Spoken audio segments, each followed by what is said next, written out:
We're across the pond. We're in your zone, Piri. It's great to sit down with you again. Not on film again, but Yeah. we sit down all the time. Yeah, we do. We do. Sometimes we stand up, but sometimes we sit down. Sometimes we sit down, sing, and serenade each other. Yeah. Yes, Yeah. each other. Yeah, So each you other. sing too, right? Yeah. Sometimes I sit on your lap. Yeah.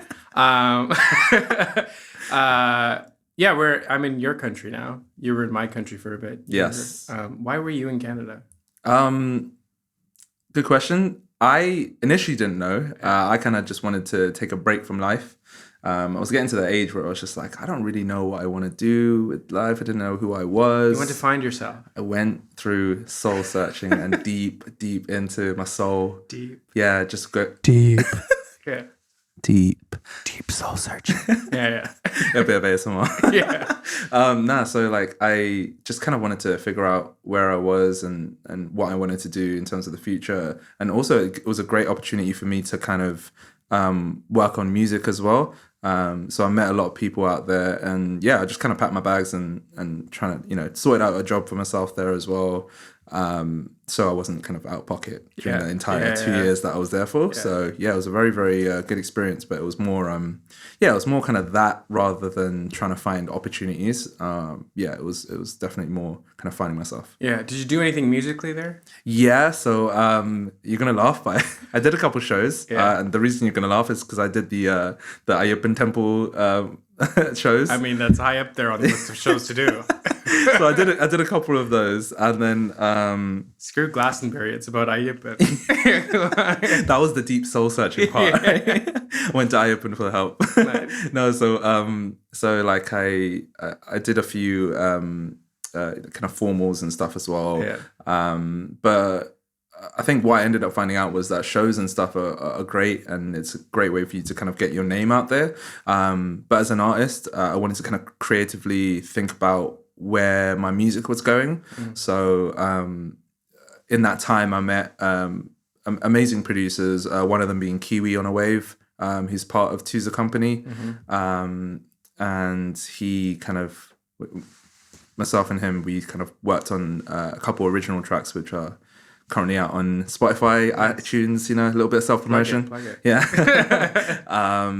So we worked on that, and then that kind of drove my vision for music, which is kind of going slightly away from the covers side and focusing more on independent music. Nice. Well, talk to me about your music career. Like, I mean, where'd you grow up?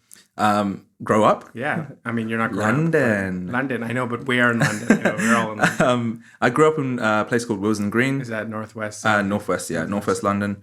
And like currently I live just outside of London, so I moved in 2015. Yeah. But yeah, grew up there, kind of a lot of influence with like kind of Afro-Caribbean music. There's back in the 90s when I was growing up, there was a predominantly high number of kind of mixed cultures within Willesden Green. A lot of people that initially kind of came over as first gen citizens. They kind of came over, immigrants, they came over and settled in those kind of places. So there's a lot of music, a lot of exposure to different cultures, and that kind of shaped how I kind of approach music, I feel. So, kind of listening to my music now, I can kind of see more of an R&B soul type vibe. But yeah, that's kind of where that comes from. And, like I've been, initially at the beginning, I was kind of more English, the Western music orientated. And then like, I learned Carnatic music as I was growing up, but that was kind of forced on me. Nothing like that I wanted to do. And now it's kind of flipped. Like I'm more searching in that because I've like appreciated that now a lot more, especially Tamil music. Like Tamil music is honestly some of the best that I've heard from the 90s and 2000s. You can say that the 10s and 20s are okay, but they don't hit like the 90s and 2000s. And so that's a generational thing, I think. Yeah, definitely a generational thing. I'm sure the other people who I'm interviewing on this are just like, You know what? I would say that I think even the the Gen Zs and the millennials Yeah. and stuff like that, they were all kind of They still go to 90s music. yeah, they definitely still go to 90s kind of it's not nostalgia, it's like just the feel of the songs are completely different, right? Yeah. The times were different then, so the music was more emotional. Yeah.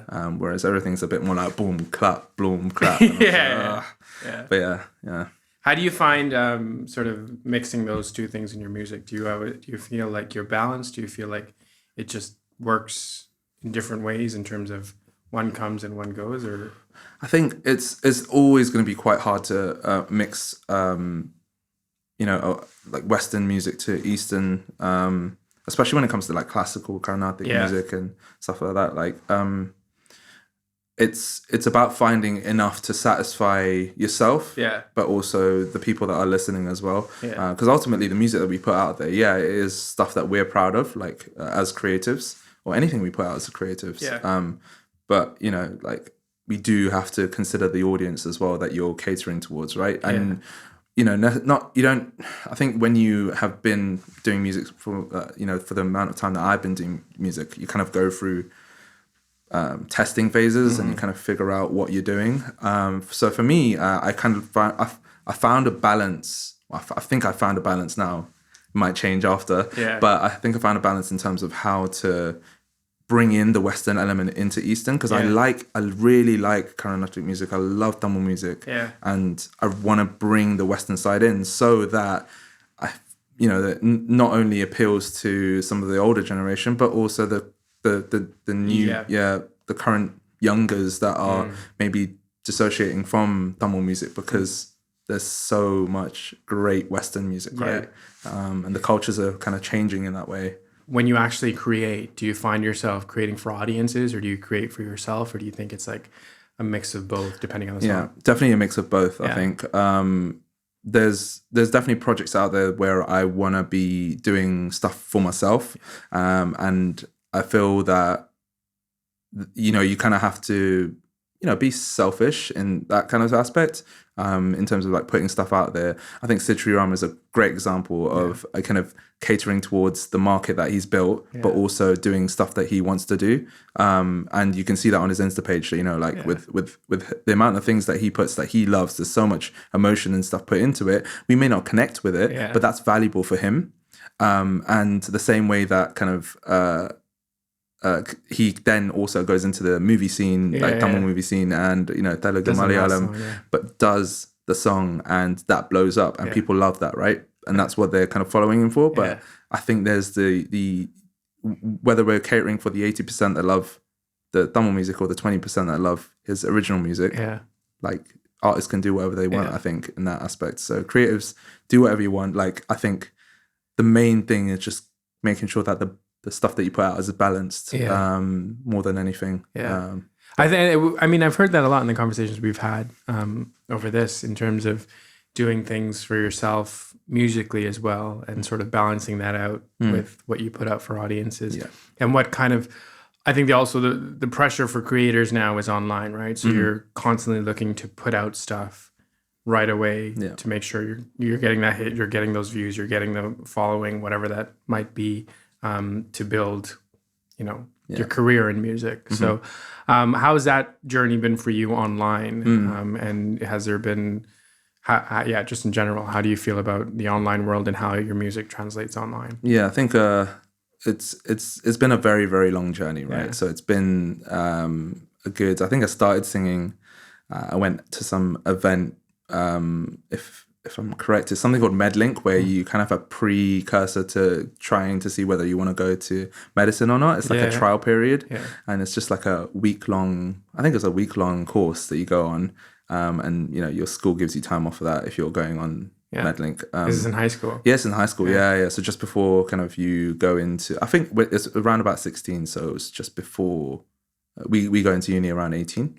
So 2 years before, and that was like my first thing where I was like interacting with people that I didn't know, and I think just randomly one night we were just all jamming and I just started singing, and then they were like, whoa, and then I just got like videos posted on Facebook from other people's accounts tagging me, and then people just commenting on anything. I was like, maybe I should do this. Yeah. And then a bit more seriously. And then so I kind of went through the YouTube thing and started putting covers out. And that's kind of where I kind of experiment with Western, and then came full 360 into Tamil music.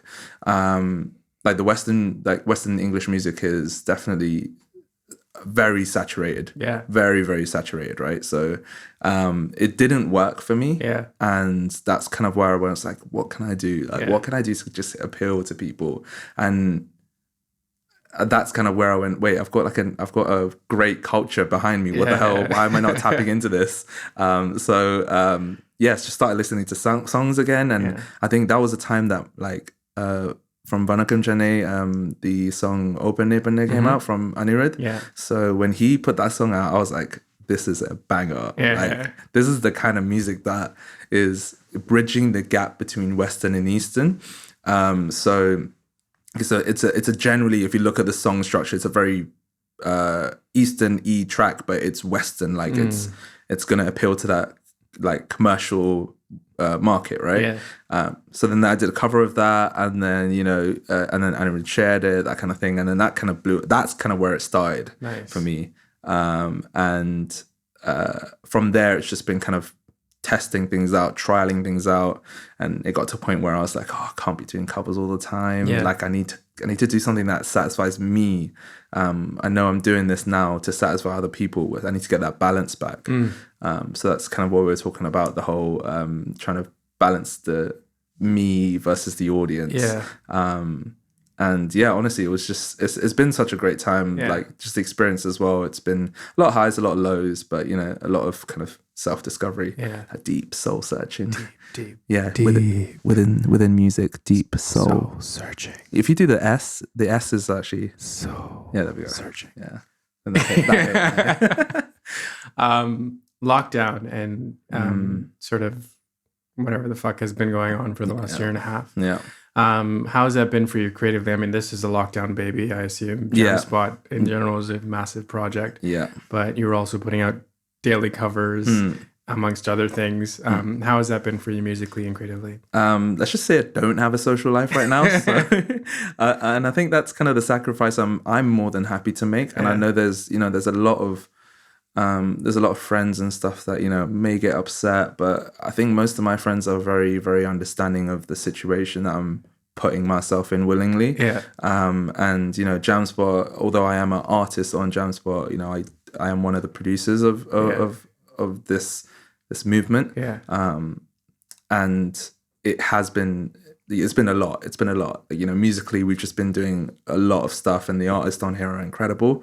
But I also have to balance the artist side with that, right? So I am an artist as well. So that's kind of, I am an artist, I'm a creative. No,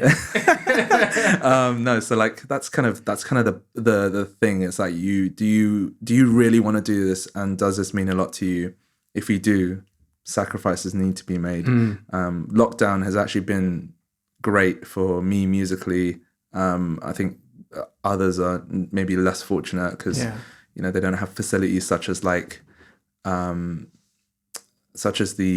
studio that I'm in. So I've got a studio at home, and I've got it all built up, and it's actually perfect right now. So I can literally just go from coming home straight into the studio. Or if it's a weekend, I'm literally like waking up and going into the studio, right? So that's kind of where I feel like there's been a lot of flexibility, especially with the lockdown, where there's nothing else I can do, right?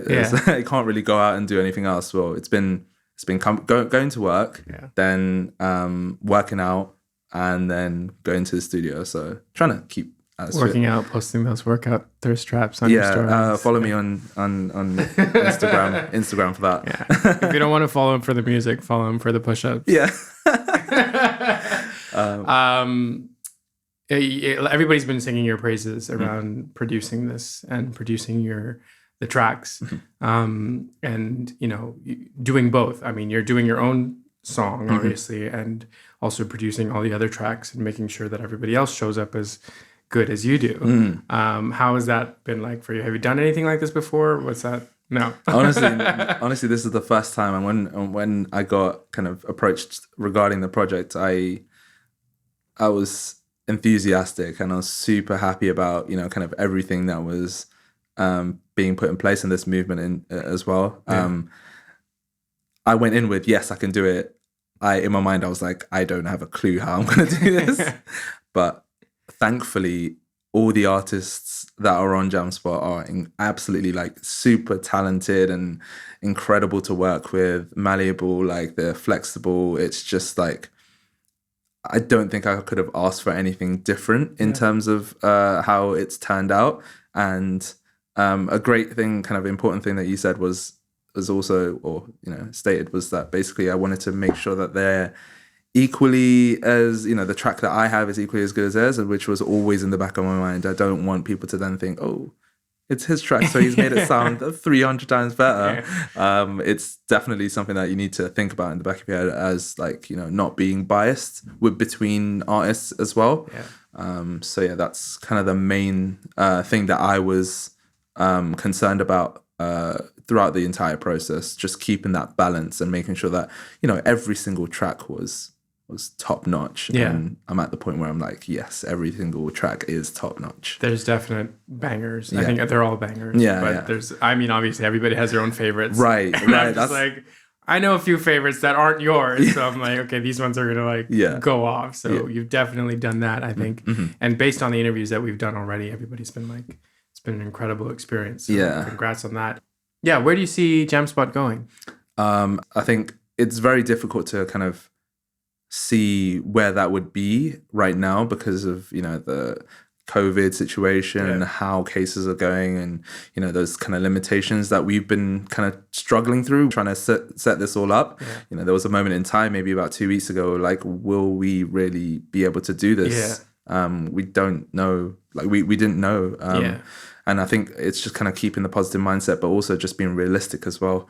And I think there's so many talented artists that we just need to get involved in this movement, and you know, kind of pushing the Tamil identity out there to the Western world, or, you know, every type of viewer should be able to listen to Jamspot, not just connect with the Tamil stuff, but be like, cool, Tamil music is incredible. Like, just the same way that people are hyping over Korean music, hyping over like English music, the same should really be happening with Tamil, because it's not just me that thinks Tamil music is great. There's a bunch of people that I know that aren't Tamil that respect and appreciate Tamil music equally. And there's some English tracks on this as well, right? There are. Yeah. So when I mean Tamil music, I mean from Tamil people. Yeah. You know, the content that Tamil people put out, it's you know, there's a lot of cultural influences, I would say. Definitely. Cool. Yeah. How do you feel about your music in the next couple of years? Where do you see yourself going with your music? That is a difficult question, and you sounded like I sound like I'm in an interview right now. Sorry, you sound like you're in an interview. You might get the job if you answer this correctly. What's the job? So no pressure. What job is it? Salary? I can't tell you on camera. Do I get free mutton rolls? You might get some rolls.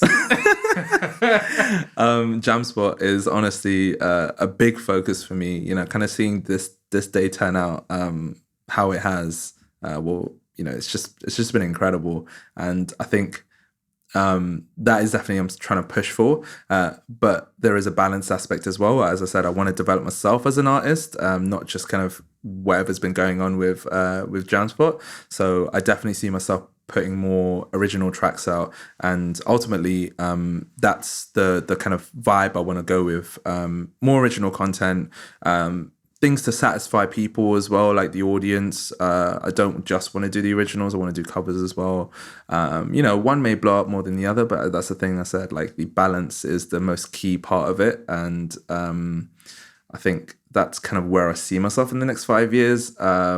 But, you know, we can't predict anything, I guess. You know, anything can happen. Anything can happen. Anything can happen. If anything could happen, who would be the one artist or one composer that you would want to work with? That's a good question. I'm gonna do two, because one's from the Tamil scene and one's from like the Western scene. Tamil scene, the composer that I'd work with is Santosh Narayanan.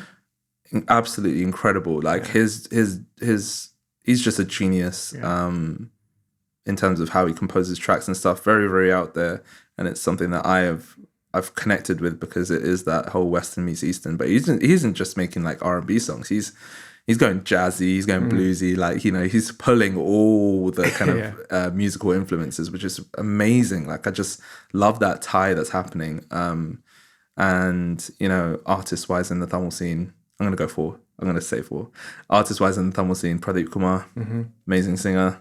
Just value him as a person. His artistry in his music and just his Instagram, when I followed him, very natural, very vanilla, none of that, oh, I'm an artist, you know, like, I've got promotional material now, that kind of shit. So but then the other thing is, Western wise, I've always looked up to, and there's only one person, Russ. Russ is a rapper, producer. He mixes his own music, masters his own music.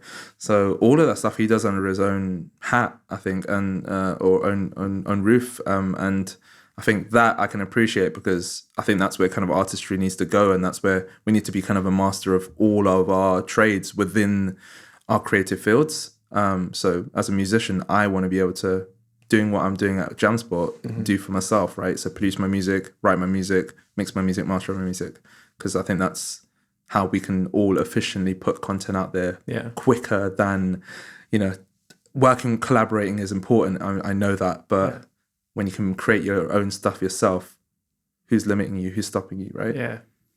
Okay, so I don't know about producing music, but as a producer, you have to think about a lot more things than just the vocals. You have to think about, you know, and I've heard it that, you know, and some of the highlights for me in some of these tracks are the instrumentals. So how do you even think like that? Do you play instruments? Is it inspired by music that you listen to? How does that? There's different ways I think you can make music. There's definitely pre-composed stuff, so you can kind of grab those loops and they're already done for you. But I think that's quite restrictive in some sense. But sometimes the route is just you want to get a loop and get a song out there real quick. But for me, I play the guitar, I play piano, you know, kind of to a good enough level where I can create my own stuff. And that, I think, for me has kind of given me enough music knowledge to then apply that with someone comes to the studio with a flute, someone comes to the studio with a violin. I also listen to a lot of music, so that kind of helps me kind of tune that, what kind of sound I want from that particular person. And I think through this process as well, we've like, there's been a lot of guidance through to the artists themselves, whether they be instrumentalists or vocalists.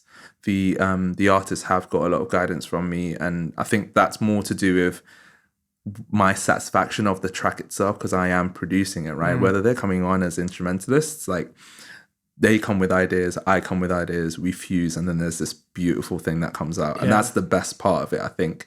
And I've learned that as, you know, each instrumentalist comes on or each vocalist comes on, we try different things, and it's, we settle. We don't settle, sorry. When I say settle on one thing, we find the one thing that just hits. And I think flute is a great one to kind of describe that whole process about, which is like Yad's playing flute for 2 tracks, and he's a very Carnatic based flutist, right? So his basis is like, what's his name? Yadisan Selvakumar. Okay. I think I'm gonna say yes, but I call him Yad. Yad. He's an amazing flutist. Like, you just hear some of the ragams he does and some of the like little flicks and all that kind of stuff. He's a very, very talented person, and I think in some ways that is challenging, because there's a direction that I want to go in, and there's a direction that he wants to go in. So there are moments in time in that studio session where we're like, oh, this would sound good. Oh, this would sound good.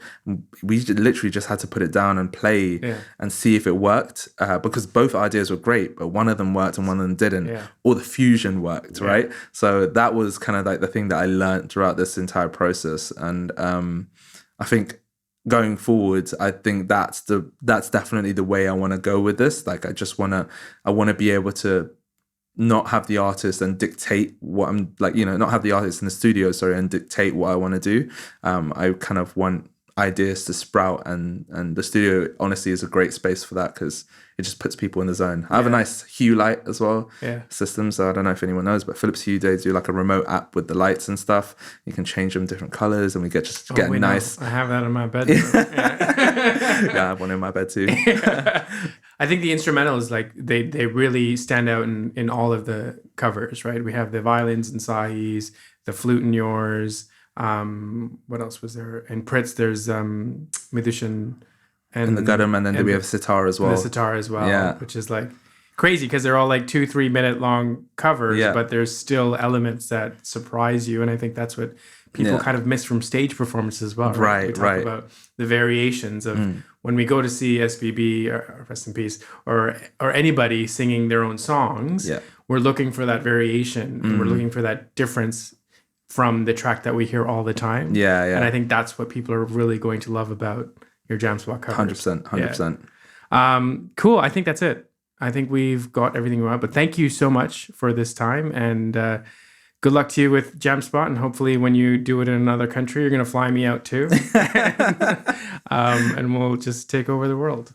Okay, together, holding hands, always. All right. Thank you, man. Thank you so much for having me. Thank you.